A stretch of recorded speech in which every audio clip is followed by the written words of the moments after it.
হাসরের মাঠে যখন পায়ের নিচে জমিটা পোড়া তামার মতো লাল টকটকে থাকবে, মানুষ দাঁড়ায় থাকতে পারবে না। ওদিকে সূর্য, সূর্য থাকবে মাত্র 4 আঙ্গুল উপরে, সূর্য থাকবে মাত্র মাথার 4 আঙ্গুল উপরে। এখনো প্রখর গরম শুরু হয় নাই, মোটামুটি শীতের আভাস আছে। তারপরও মাঠে যায়, পেঁয়াজের খেতে যাই একটানা 2-4 ঘন্টা কাজ করা যায় না, কষ্ট হয়ে যায়, গরম লাগে, গাছতলা যে একটু বিশ্রাম নিয়ে আসা লাগে। আর সূর্যটা রয়েছে 9,30,00,000 মাইল উপরে। আরে 9,30,00,000 মাইল উপরে সূর্যের তাপ যদি সইতে না পারো, আল্লাহর কসম মাথার 4 আঙ্গুল উপরে সূর্য থাকবে, ওই সূর্যের তাপে পায়ের নিচে জমিটা পুড়ে তামা লাল হয়ে যাবে। চটপট করে বলবা, রব্বানা আখরিজনা মিনহা ফা ইন শিতা আদখিলনাল জান্নাতা ওয়া ইন শিতা আদখিলনান নার। তোমার মেহেরবান আল্লাহ, মনে চাইলে জান্নাতে দাও, মনে চাইলে জাহান্নামে দাও, হাসরের মাঠ থেকে বের করো। এই জায়গা থাকতে পারছি না, সহ্য করতে পারছি না। ও যুবক, এই বিপদ মুহূর্তে যুবক আর যুবতী, তোমাদেরকে আল্লাহর নবী গুছাই গেছে, হাত ধরে নিয়ে আরশে আজিমের নিচে বসাইয়া দিবে। নবী পাক কলিজা ঠান্ডা করার মতো হাউজে কাউসার তোমার জন্য পেয়ালায় করে রেডি করে বসে আছেন।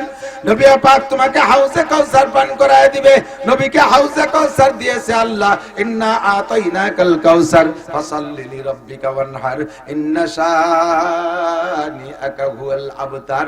আমার নবীকে আল্লাহ হাউজে কাউসার দিয়েছেন, এই হাউজে কাউসার নিজি হাতে তোমারে পেয়ালায় পান করায় দিয়া বলবে, হুজুর বলেন, ফামান শারিবা লাম ইয়াজমা আবাদা। ওই জায়গা পিপাসায় বুকটা ফেটে যাবে রে যুবক। তোমার আব্বা মা কেউ তোমার 1 গ্লাস পানি দেওয়ার মতো নাই। জিব্রাইল মিকাইল কোন ফেরেশতার ক্ষমতা নাই 5 কেজি যে 1 গ্লাস পানি তোমারে পান করায় দেবে।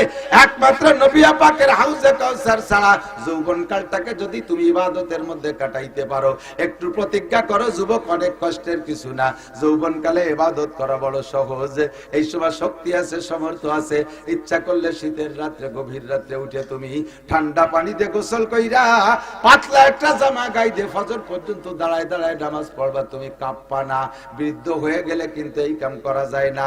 আমার গোটা জিন্দেগির হিসাব দেওয়া লাগবে, আল্লাহর কসম লাগবে, একটা কদম সামনে বাড়তে পারবা না।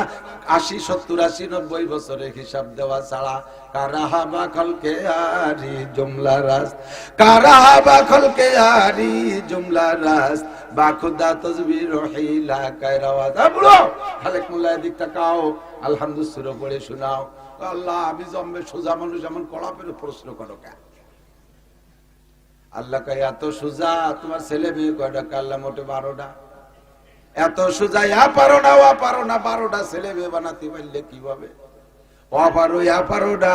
আত্তাহিয়াতু শুনো, দোয়া কুনুত শুনো, সূরা ফাতিহা শুনো, ইখলাস শুনো, দুরূদ শরীফ আমারে শোনাও, তিলাওয়াত শোনাও, কোরআন শরীফ শিখাও, শোনাও। ইংলিশে বুড়ো মানুষ রিটায়ার্ডের পরে দেখি পেপার পড়ে, ইংলিশ পেপার, ঠ্যাঙের পর পাও দিয়ে চেয়ারে সাইতে শুয়ে সে পেপার পড়ে। বুড়ো মানুষ ইংলিশ পেপার। IABM পাস করছো, এর জন্য কত সময় দেছো? আমার কোরআন শিখতে জন্য কতটুকু সময় দেছো একটু কইয়া যাও।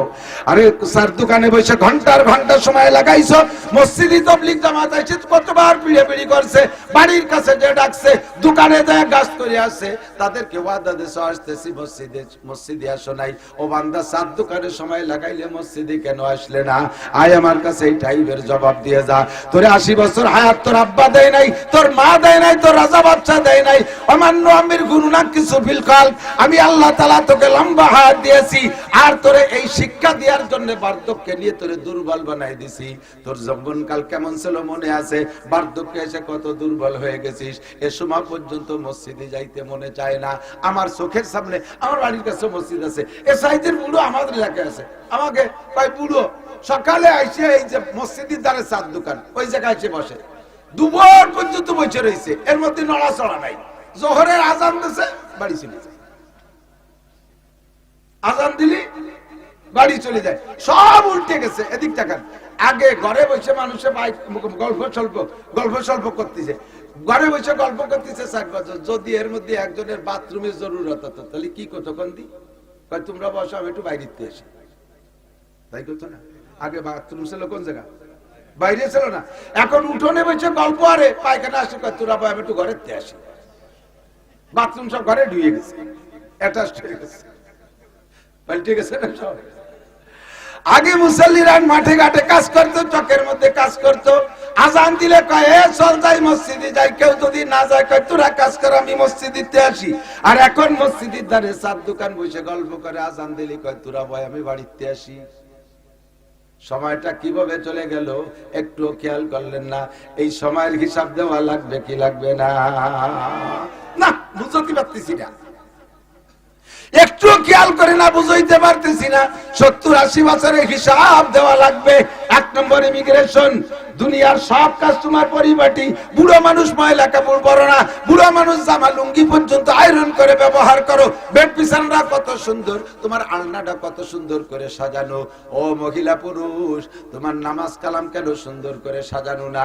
আমার কাছে গোটা জিন্দেগির হিসাব দিয়ে যাও। 2 নম্বর যুবকরা আমার দিক তাকাও, ওয়া আন শাবাবিহি ফিমা আবলা, ভয় করব আল্লাহকে কেন?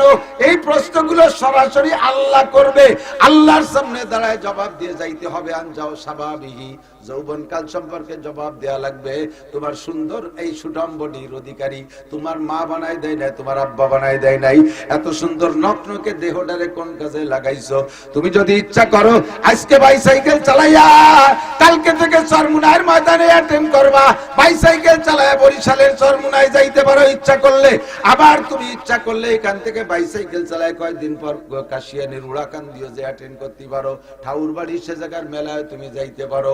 ইচ্ছা করলে রাতটা ভর দাঁড়ায় দাঁড়ায় তুমি ঠান্ডার ভিতরে দাঁড়ায় তাহাজ্জুদ নামাজ পড়তে পারো। ইচ্ছা করলে তুমি রাত ভর দাঁড়ায় দাঁড়ায় মেসি নেইমারের ফুটবল খেলাও দেখতে পারো। ও যুবক, তোমাকে ট্রাই করেছি, তুমি মেসি নেইমারের ফুটবল খেলা রাত 2টা 3টে 4টে ম্যাচ মিস করো নাই। যুবক, তুমি সবে বরাতে এভাবে হেলায় হারাইলে কেন? ও যুবক, তুমি রাতের বেলা তাহাজ্জুদ কেন পড়ো নাই?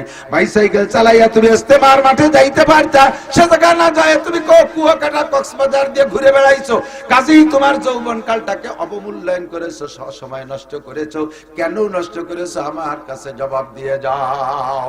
পক্ষান্তরে তোমার যৌবন কালে যদি তুমি ভালোভাবে কাটাইতে, তোমার জন্য পুরস্কার কি রয়েছে? উলামায়ে কেরাম বহুবার বলেছে, আল্লাহু আকবার ওয়া শাবুন নাশা ফি ইবাদাতিল্লাহ। হাসরের মাঠে যখন পায়ের নিচে জমিটা পোড়া তামার মতো লাল টকটকে থাকবে, মানুষ দাঁড়ায় থাকতে পারবে না। ওদিকে সূর্য, সূর্য থাকবে মাত্র 4 আঙ্গুল উপরে, সূর্য থাকবে মাত্র মাথার 4 আঙ্গুল উপরে। এখনো প্রখর গরম শুরু হয় নাই, মোটামুটি শীতের আভাস আছে। তারপরও মাঠে যায় পেঁয়াজের খেতে যাইয়া একটানা 2-4 ঘন্টা কাজ করা যায় না, কষ্ট হয়ে যায়, গরম লাগে, গাছতলা যে একটু বিশ্রাম নিয়ে আসা লাগে। আর সূর্যটা রয়েছে 9,30,00,000 মাইল উপরে। আরে 9,30,00,000 মাইল উপরে সূর্যের তাপ যদি সইতে না পারো, আল্লাহর কসম মাথার 4 আঙ্গুল উপরে সূর্য থাকবে, ওই সূর্যের তাপে পায়ের নিচে জমিটা পুড়ে তামা লাল হয়ে যাবে। চটপট করে বলবা, রব্বানা আখরিজনা মিনহা ফা ইন শিতা আদখিলনাল জান্নাতা ওয়া ইন শিতা আদখিলনান নার। তোমার মেহেরবান আল্লাহ, মনে চাইলে জান্নাতে দাও, মনে চাইলে জাহান্নামে দাও, হাসরের মাঠ থেকে বের করো। এই জায়গা থাকতে পারছি না, সহ্য করতে পারছি না। ও যুবক, এই বিপদ মুহূর্তে যুবক আর যুবতী, তোমাদেরকে আল্লাহর নবী গুছাই গেছে হাত ধরে নিয়ে আরশে আজিমের নিচে বসাইয়া দিবে। নবী পাক কলিজা ঠান্ডা করার মতো হাউজে কাউসার তোমার জন্য পেয়ালায় করে রেডি করে বসে আছেন। নবী পাক তোমাকে হাউজে কাউসার পান করায় দিবে। নবীকে হাউজে কাউসার দিয়েছে আল্লাহ, ইন্না আতাইনাকাল কাউসার ফাসাল্লি লিরাব্বিকা ওয়ানহার ইন্না শানিআকা হুয়াল আবতার। আমার নবীকে আল্লাহ হাউজে কাউসার দিয়েছেন, এই হাউজে কাউসার নিজি হাতে তোমারে পেয়ালায় পান করায় দিয়া বলবে, হুজুর বলেন ফামান শারিবা লাম ইয়াজমা আবাদা। ওই জায়গা পিপাসায় বুকটা ফেটে যাবে রে যুবক। তোমার আব্বা মা কেউ তোমার 1 গ্লাস পানি দেওয়ার মতো নাই। জিব্রাইল মিকাইল কোন ফেরেশতার ক্ষমতা নাই 5 কাঠি যে 1 গ্লাস পানি তোমারে পান করায় দেবে। একমাত্র নবী পাকের হাউজে কাউসার ছাড়া যৌবনকালটাকে যদি তুমি ইবাদতের মধ্যে কাটাইতে পারো, একটু প্রতিজ্ঞা করো যুবক, অনেক কষ্টের কিছু না। যৌবনকালে ইবাদত করা বড় সহজ। এই সময় শক্তি আছে, সমর্থ আছে। ইচ্ছা করলে শীতের রাত্রে, গভীর রাত্রে উঠে তুমি ঠান্ডা পানি দিয়ে গোসল কইরা পাতলা একটা জামা গায়ে দিয়ে ফজর পর্যন্ত দাঁড়ায় দাঁড়ায় নামাজ পড়বা, তুমি কাঁপবা না। বৃদ্ধ হয়ে গেলে কিন্তু এই কাম করা যায় না। বৃদ্ধ হয়ে গেলে গরম পানি দিয়ে ওযু বানায়, তাড়াতাড়ি মুছে জ্যাকেটের মধ্যে হাত ঢুকানো লাগে, নইলে ওই হাতে প্যারালাইসিস এসে যায়, হাত পা ভেঙে নিয়ে আসে। দাঁড়াইয়া নামাজ তো দূরের কথা, বসেও পড়তে পারে না, ল্যাপ গাইতে শুয়ে পড়া লাগে। ওই বয়সে কিছুই করা যায় না। যৌবনকাল রে কাজে লাগাও যুবতী মাইয়া। ফেসবুক, টেলিভিশন, ইউটিউবের ভিতরে যেভাবে চক্ষু লাগায় ঢুকে আসো, ওই চক্ষুটা ওখান থেকে উঠে আই না, একটু কোরআনে কারিম তিলাওয়াতের মধ্যে ঢুকাও। স্কুল কলেজ ইউনিভার্সিটিতে যারা পড়াশোনা, দেখবা তুমি যদি সকালবেলা ফজরের নামাজ পড়া সূরা ইয়াসিনটা তিলাওয়াত কইরা বই নিয়ে বসতে পড়তে বসো, অন্যদিন বিনা ইয়াসিনে পড়লে যে কয় ঘন্টা লাগে একটা কিছু মুখস্থ করতে, আজকে তার চেয়ে অনেক কম সময়ের মধ্যে তোমার মুখস্থ হয়ে যাবে। ফজরের নামাজ পড়ে তিলাওয়াত করলে বুকের ভিতরে সাহস আসবে। স্কুলে যাবি, কলেজে যাবি, যে জায়গা যাবি, আল্লাহ তোরে আলাদাভাবে পাহারাদারি করবে, হেফাজত করবে। নামাজ পড়ে বের হবা, তিলাওয়াত করবা, মজাই পাবা আলাদা। এই কামটা যৌবনকালে করা সম্ভব, বৃদ্ধকালে সম্ভব না। 2013 সালে আমি 20 জনের এক জামাত নিয়ে তবলিগে গেছিলাম কিশোরগঞ্জ। এর ভিতরে 12 জন ছেলে স্কুল কলেজের যুবক, আর আমরা আলেম ছিলাম 3 জন, 12 আর 3 15, আর 5 জন ছেলে এই কায়দা মতো পাকা পাকা বুড়ো। আমরা 3 হুজুর প্ল্যান করলাম তবলিগে যাইয়া 5-6 ঘন্টা খালি ফাজাইলে আমার তবলিগে নিসাব পড়ে, আর কোরআন শরীফ মস্ক করা, সূরা মস্ক করার জন্য 10 থেকে 15 মিনিট বরাদ্দ। এইটা আমারে খুব হিট করছে। আমাকে আমির সাহেব ছিলেন আপনাদের বলমারির মজিবার দারোগা সাহেব, উনারও সেই একমত যে মুরব্বীরা এই করে আমরা ওই করব, এর উল্টো করা যাবে না। আমি বললাম যে ভাই 15 মিনিট কোরআন শরীফ পড়া শুদ্ধ করার জন্য আপনি তো কয় চিল্লা দেশের আলহামদুলিল্লাহটা শুনুন দি, কয়গুলো বাদ দেন, আগে ফাজাইলে আমার পড়ি, বাদ দেবো, আসলটাই ধরবো। কোরআন শরীফ নিজে পড়তে পারো না, এই জন্য কোরআন শরীফ এখানে পড়া বানাবে সেটাই। আমরা 3 হুজুর আইছি, এই বাকি 17 জনের কোরআন শরীফ শুদ্ধ করে পড়ায় বাড়ি নেব, এই প্ল্যান করছি। আমির সাহেব কড়া বাধা দিচ্ছে, না এটা তবলিগের নিয়ম না, এটা তবলিগের নিয়ম না, তবলিগি কোরআন পড়া পড়ি নাই। আমি যে তবলিগি কোরআন পড়া পড়ি নাই, ওই তবলিগ আম্মা বাদ, ও বাদ, আমি তবলিগি করবো না।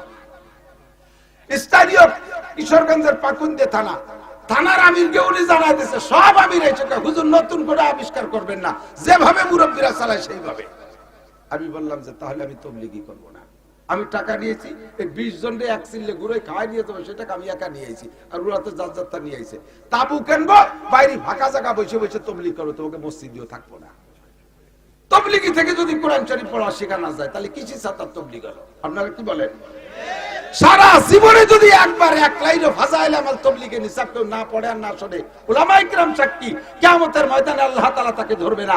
কিন্তু আউয়ালু মা ইহাসাবু বিহিল আবদু ইয়াউমাল কিয়ামাতি সালাহ, কিয়ামতে সর্বপ্রথম জিজ্ঞাসা হবে নামাজ। জোরে বলেন কি যে? আর নামাজ ভাঙার 19টা কারণের 1 নম্বর কারণ কিরাত অশুদ্ধ পড়া। আর সেই কিরাত জীবন ভরে পড়বে না, ফাজাইলে আমাল 6 ঘন্টা পড়বে। কাকড়াইল ফোন দিলাম যে ভাই আমি তো এই করতে চাচ্ছি, আমির সাহেব ঠেয়ায়। কাকড়াইলকে ফোন দিয়ে কলেজে আমির কাকড়াইল পাঠাই দেন, ওটাতে দরকার নেই, শিখেন কোরআন শরীফ। আমরা 3 হুজুর আল্লাহর রহমতে নেমে গেলাম, এই 15 জন নিলাম।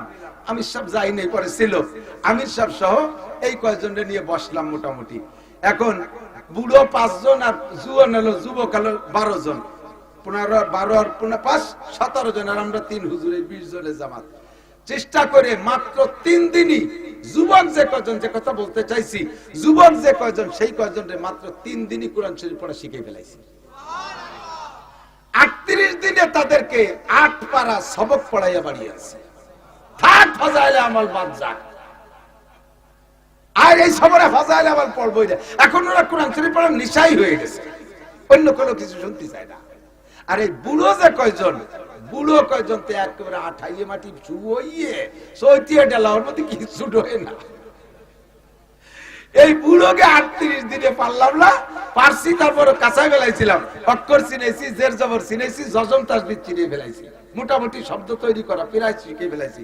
আর এক চিল্লে থাকতে হলে কটার সেই নিয়ে আসতে পারতাম।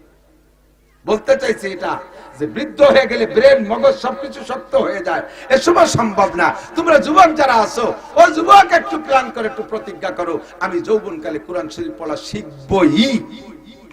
স্কুলে পড়ো দোষ নেই, কলেজে পড়ো দোষ নেই, বিশ্ববিদ্যালয়ে পড়ো, ডাক্তারি পড়ো, মেডিকেল পড়ো, যা আছে ইঞ্জিনিয়ারিং সায়েন্স সব পড়ো, ফাঁকে তুমি কোরআন শরীফটা পড়া শেখো। দেখবা তোমার কর্মজীবনটা কত উন্নত হয়, কত উজ্জ্বল হয় কিয়ামতের ময়দানে। শাবুন শাফি ইবাদাতিল্লাহ, যে যুবক তার যৌবনকালটাকে ধর্মের মধ্যে কাটাইলো, ওই যুবকরে যে আরশে আজিমের নিচে ছায়া দেবে, তুমি সেই যুবকদের কাতারে আরশের নিচে ছায়া পেয়ে যাবা। আল্লাহু আকবার। আন শাবাবিহি ফিমা আবলা, যৌবনকাল সম্পর্কে জিজ্ঞাসা হবে, কোথায় কাটাইছো, কোন বাগানে, কোন গাজার আড্ডায়, কোন জায়গায় যে কতটুকু কাটাইছো, ক্রিকেট ফুটবল হাডুডুর মধ্যে কতটুকু সময় দিয়েছো, খেলা করার ভিতরে খেলা দেখার মধ্যে কতটুকু সময় দিয়েছো, জবাব দিয়ে যাও। 3 নম্বর ইমিগ্রেশন আন মালিহি, মাল সম্পর্কে জিজ্ঞাসা করা হবে, মিন আইনা ইকতাসাবা ফিমা আনফাকা, এই মালের মালিক তুমি কিভাবে হইলে, কোত্থেকে কামাই করেছো, হালাল ভাবে উপার্জন করে হারাম ভাবে খরচ করেছো, এটাও তুমি অন্যায় করেছো। উদাহরণ নেন, দিক তাকান। ভ্যান চালায়া টাকা কামাই করা বড় কষ্টের টাকা, হালাল টাকা। রিকশা চালায়া টাকা কামাই করেছেন, নসিমন করিমন চালায়া টাকা কামাই করেছেন, পেঁয়াজের খেতে কামলা দিয়ে টাকা কামাই করেছেন, এমন করে বিভিন্ন ভাবে টাকা কামাই করেছেন, হালাল ভাবে কামাই করেছেন। সপ্তাহের পরে যাইয়া, সপ্তাহের শুরুতে শনিবারে যাইয়া ব্যারাকের কিস্তি দেন, গ্রামীণ ব্যাংকের কিস্তি দেন, আশা প্রশিকার কিস্তি দেন। এই কিস্তিতে সুদে দিন শোধ করতেছেন, কামাই করছেন হালাল ভাবে, খরচ করছেন হারাম ভাবে, আপনি সুদের সাথে জড়িত হয়ে গেছেন। নবী পাক বলেন, আর রিবা ৭০ জুজআ, সুদের ভিতরে ৭০টা স্তর আছে, অর্থাৎ সুদের গুনার ৭০টা স্তর। প্রথম স্তরের গুনাহ হলো হারবুম বিল্লাহি ওয়া রাসূলিহি, আল্লাহ আল্লাহর রাসূলের সাথে যুদ্ধ করা। আল্লাহ পাক রব্বুল আলামিন কোরআনে কারীমের ভিতরে নিজেই বলেন, সুদখোর সুদদাতাদের সম্পর্কে আল্লাহ বলেন, ওয়াদারু মা বাকিয়া মিনার রিবা ইন কুনতুম মুমিনিন ফাইল্লাম তাফআলু ফাযানু বিহারবিন বিল্লাহি ওয়া রাসূলিহি। ও যারা সুদে কারবারের সাথে জড়িত আছো, তোমরা তাড়াতাড়ি ফিরে আসো। জারু মা বাকিয়া মিনার রিবা, এতদিন যা খাইছো আজকে পর্যন্তটা পিছনেরটা ছেড়ে দিয়ে চলে আসো, আর সুদে কারবার করো না।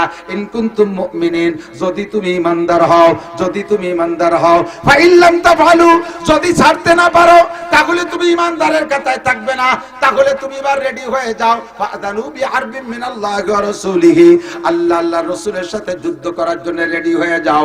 আল্লাহ আল্লাহর রাসূল তোমার সাথে যুদ্ধ করবে। জগতে কেউ আল্লাহর সাথে যুদ্ধ করে জিততে পারে নাই। নমরুদ পারে নাই, ফিরাউন পারে নাই, কারুন পারে নাই, হামান পারে নাই, সাদ্দাত পারে নাই, আবু জাহাল পারে নাই, আবু লাহাব পারে নাই, উতবা সাইবা কাফেররা কেউ পারে নাই। আল্লাহর সাথে যুদ্ধ করে তুমিও পারবা না। আমার আল্লাহর যুদ্ধ করতে অস্ত্র কামান লাগে না। আল্লাহ পাকের যুদ্ধ করার মাত্র একটা বোমা, বোমাটার নাম হলো কাপনুন পেশকুন। কোন বলার সাথে সাথে হইয়া যায়। সুদে কারবারের টাকা নিয়ে পেঁয়াজের খেতে লাগাইছো, ভরা পেঁয়াজ পেকে গেছে, পেঁয়াজ উঠাবা, তার আগে মাত্র 3 ঘন্টা বৃষ্টি দিয়ে পুরো মাঠের পেঁয়াজটা ডুবাইয়া পচাই দিতে পারে কি পারে না? ফাযানু বিহারবিন মিনাল্লাহি ওয়া রাসূলিহি, সুদে টাকা উঠে যা, সেই টাকাতে মেয়ে বিয়ে দেছো, ও মাইয়ের বিয়েও লাস্টিং করবে না। মেলানির পরে তেলানি গিরনির আগে আগেই বিয়ে, বউতি মাইয়েটা 3 তালাক নিয়া একেবারে 3 চিল্লায় বাড়ি চলে আসবে। সুদে টাকা উঠাইয়া, ব্যারাকের টাকা উঠাইয়া ছেলেরে চাকরি দেছো, চাকরি লাস্টিং করবে না। সুদে টাকা উঠাইয়া সেই টাকা দিয়ে ছেলেরে বিদেশ পাঠাইছো, ইনকাম তো হবে না, 100 করে লাশও বাড়ি আসতে পারে। সুদে টাকা উঠাইয়া দোকানে পুঁজি বাড়াইছো, দোকানে আগুন লেগে ছাই ভস্ম হয়ে যাবে, ঠেকাতে পারবা না। এ সবই আল্লাহ পাকের যুদ্ধ। সুদে টাকা উঠাইয়া ছেলেরে বিয়ে দেছো, বউটা লাস্টিং করে না, বাপের বাড়ি যাওয়ার পরে আর আসে না। সুদে টাকা উঠাইয়া নিজে বিয়ে করছো, ও বউও টেকবে না। সুদে টাকা উঠাইয়া সেই টাকা দিয়ে মুসলমানের অনুষ্ঠান করছো, ও মুসলমানিও টেকবে না। 2-3 বার দিয়ে আর বড় কাজে ফিরে আবার কাটতে হবে। সুদে টাকার মুসলমানিও লাস্টিং করবে না। জারু মা বাকিয়া মিনার রিবা, আল্লাহ কাজ যুদ্ধ আমি করব, আমার সাথে যুদ্ধ করে টিকবি না। 1 নম্বর গুনাহ, 70 গুনার 1 নম্বর গুনাহ। লাস্টে যাইয়া একেবারে 70 নম্বর, হ্যাঁ 70 নম্বরের সুদে গুনাহ। আপনাদের এদিক তো সুদে করবেন নেই? না না না, সবাই দাঁত মেজে ফেলাইছে। হ্যাঁ আছে, হাজারে হাজার টাকা সাথে 1 মণ পেঁয়াজ, এ সুন্নত আছে না? হাজারে হাজার টাকা সাথে 10 কেজি পাট, এ সুন্নত আছে না নাই? হাজারে হাজার টাকা সাথে 1 মণ ধান, হাজারে হাজার টাকা সাথে 100 টাকা। ওই টাকা 100 না দিতে পারলে পরের মাসে থেকে 1100 টাকা, 110 টাকা। চক্রবৃদ্ধি সুদ বাড়তে আছে না নাই? 70 নম্বরের গুনাহ যেটা, সুদখোর সাবধান হয়ে যাও। 70 নম্বর গুনাহ হলো আইয়ান কি আর রাজুলু উম্মা। সুদখোরের 70 নম্বরের গুনাহ হলো কোন পুরুষ যদি তার মারে বিয়ে করে। কাঁপে না কেউ? মারে বিয়ে করলে কি বিয়ে হয়? সারা দুনিয়ার সব রেজিস্টার আইসে যদি আলাদা আলাদা খাতায় স্বর্ণ করে ছেলেরে মারে বিয়ে দিয়ে দেয়, এই বিয়ে কি বিয়ে হয়? দুনিয়ার অন্য জায়গাও জেনা করলে জেনা হয়, কিন্তু এইটা হলো জঘন্য। এই ভাষাটাই বলা বড় লজ্জাজনক। যেহেতু কোরআন হাদিসের মধ্যে আসছে, যেহেতু হাদিসে আসছে, তাই বলতে সাহস পাইলাম। মাকে বিয়ে করে মায়ের সাথে জেনা করা যেমন সুদের 70 নম্বর গুনাহটা তেমন। যদি কেউ পারো মায়ের সাথে জেনা করতে, তাহলে শেষকে থেকে সুদে কারবারের সাথে জড়িত থাকবা, ব্যারাকের সাথে জড়িত, অ্যাডামসের সাথে জড়িত, কারিতাসের সাথে জড়িত, বিআরডিবির সাথে লেনদেন, গ্রামীণ ব্যাংকের সাথে লেনদেন, আশার সাথে লেনদেন, যত সুদের সংস্থা আছে এবং পারিবারিক সুদ আছে, সামাজিক সুদ আছে, সুদে কারবার যতগুলো আছে, সবগুলো সম্পর্কে আল্লাহর কাছে জবাব দেওয়া লাগবে। আন মালিহি মিন আইনা ইকতাসাবা ফিমা আনফাকা। কামাই করছো হালাল ভাবে, খরচ করো যাইয়া সুদের ভিতরে যাইয়া, এটা অন্যায়। 2 নম্বর, কামাই করছো হারাম ভাবে, হালাল ভাবে খরচ করছো। যেমন ঘুষ খাইয়া মোটা টাকা কামাই করে 50 লাখ টাকা দিয়ে মসজিদ করে দেয়, 50 কোটি টাকা দিয়ে কাবার গিলাপ বানায় দেয়, আয়াত নেকিও হবে না, পুয়াডা নেকিও হবে না। বরঞ্চ হাদিসে আসছে লা সাদকাতা মিন গুলুলিন, হারাম মালের সদকা আল্লাহ কবুল করে না। ইন্নাল্লাহা লা ইয়াকবালু ইল্লা বিত-তাইয়্যিব, আল্লাহ পবিত্র দান ছাড়া গ্রহণ করে না। তুমি দিয়েছো মসজিদ বানাইয়া, ওই মসজিদে নামাজ পড়ে আরবিটারা জান্নাতে যাবে, তবে মসজিদের বিনিময়ে যেটা পাওনা ছিল তুমি পাবা না। ইন্নামা ইয়ামুরু মাসাজিদ আল্লাহি মান আমানা বিল্লাহ, আল্লাহ কয় যারা মসজিদ নির্মাণ করে তাদেরকে আমি ইমানদার বলে মেনে নেই, তাদেরকে মুমিন বলে আমি সার্টিফিকেট দিয়ে দেই। কিন্তু তুমি সুদে টাকা, হারাম টাকা, ঘুষের টাকা, চুরা টাকা, ডাকাতি করা টাকা দিয়া মসজিদ বানাই দেছো, একটা নেকিও পাবা না। সুদে টাকা, হারাম টাকা দিয়ে মাদ্রাসা বানাই দেছো, নেকি পাবা না। হারাম টাকা দিয়ে তুমি মসজিদে কি বলা হয় কোরআন শরীফ কিনে দেছো, মাদ্রাসায় একটা নেকিও পাবা না। বরঞ্চ নেকির নিয়ত করলে, কিয়াল নেকির আশা করলে বেঈমান হয়ে যাবা। কেন? হারামকে হালাল মনে করলে ঈমান থাকে না। ক্বালান নবী সাল্লাল্লাহু আলাইহি ওয়াসাল্লাম মা আমানা বিল কুরআনে মান ইস্তাহাল্লা মাহারিমাহু, কুরআনে যাকে হারাম বলছে তাকে যদি তুমি জায়েজ মনে করো, কুরআনে যাকে হারাম বলছে তাকে যদি হালাল মনে করো, কুরআনে যাকে না জায়েজ বলছে তারে যদি জায়েজ মনে করো, তাহলে তুমি বেঈমান হয়ে যাইবা।